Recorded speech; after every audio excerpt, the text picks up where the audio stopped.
కొంచెం డిఫరెంట్గా టిఫిన్ సాంబార్ కాకుండా టిఫిన్ పప్పు చేసుకుందాం రండి. ముందుగా కుక్కర్లోకి 1 కప్పు పెసరపప్పు తీసుకొని వీటిని మంచిగా వాష్ చేసుకోండి. 3-4 టైమ్స్. ఇది బాగా వాష్ చేసుకున్న తర్వాత 1 కప్పు పెసరపప్పుకి 2.5 కప్పు వాటర్ తీసుకున్నాను. ఇక్కడ వాటర్ మెజర్ చేసి ఏం తీసుకోవాల్సిన అవసరం లేదు. పప్పు మునగా తీసుకోండి సరిపోతుంది.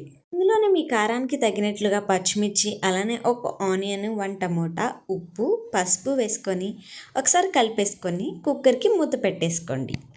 2 విజిల్స్ రానిచ్చుకోండి సరిపోతుంది. విజిల్ పోయిన తర్వాత మూత తీసి చూడండి. పప్పు అయితే బాగా ఉడికిపోయింది. ఇప్పుడు పప్పు గుత్తితో దీన్నంతా బాగా వెనిపేసుకొని పక్కన పెట్టేసుకోండి. ఇప్పుడు దీంట్లోకి పోపు పెట్టుకుందాం.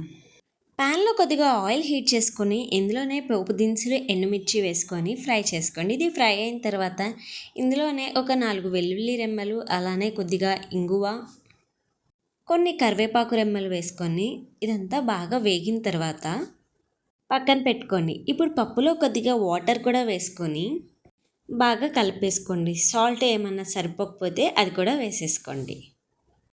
ఇందులోనే పోపు కూడా వేసేసుకొని మొత్తం ఒకసారి బాగా కలిపేసుకోండి. ఇందులో మళ్ళీ మనం కారము, మసాలాలు ఇలాంటివి ఏమీ వేయము. మీరు ఫస్ట్లోనే మీ కారానికి తగినట్లుగా పచ్చిమిర్చి వేసేసుకోండి. ఒక 5 మినిట్స్ మీడియం ఫ్లేమ్లో పెట్టి స్టవ్ పైన పెట్టేసుకోండి. ఫైనల్గా కొద్దిగా కొత్తిమీర వేసుకొని స్టవ్ ఆఫ్ చేసుకోండి. అంతే అండి. సింపుల్గా అప్పటికప్పుడు ఇలా చేసుకొని తినండి. చాలా టేస్టీగా ఉంటుంది.